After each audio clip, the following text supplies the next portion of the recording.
નમસ્કાર મિત્રો, વિડીયોમાં તમારું સ્વાગત છે। લોકપ્રિય બની ગયેલા એવા આપના ધારાસભ્ય શ્રી સેતરભાઈ વસાવા પર ખોટી રીતે વન વિભાગ દ્વારા ફરિયાદ કરવામાં આવી હતી। 2 દિવસ પહેલાં કોર્ટમાં હાજર કરવામાં આવ્યા હતા, જ્યાં મિત્રો સેતરભાઈ વસાવાના જે વકીલ છે ગોપાલ ઇટાલિયાએ શું કહ્યું છે આપણે આ વિડીયોની અંદર આપણે જાણવાના છે। વિડીયો સ્ટાર્ટ કરતાં પહેલાં ચેનલ પર નવા હો તો ચેનલને સબસ્ક્રાઈબ કરી દેજો। આવો આપણે ગોપાલભાઈ ઇટાલિયાએ શું કહ્યું છે સમગ્ર મામલા વિશે હાજર થયા હતા। પોલીસે આજે ચૈતરભાઈને ડેડિયાપાડાની કોર્ટમાં રજૂ કર્યા હતા અને 14 દિવસના રિમાન્ડની માગણી પોલીસે કરી હતી।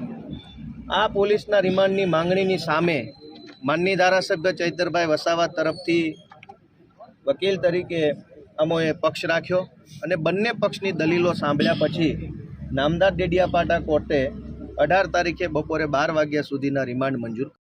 તો દોસ્તો, સેતરભાઈ વસાવાના વકીલ ગોપાલ ઇટાલિયાએ એવું કહ્યું છે કે 18 તારીખના 12 વાગ્યા સુધી રિમાન્ડ મંજૂર કર્યા છે કોર્ટે।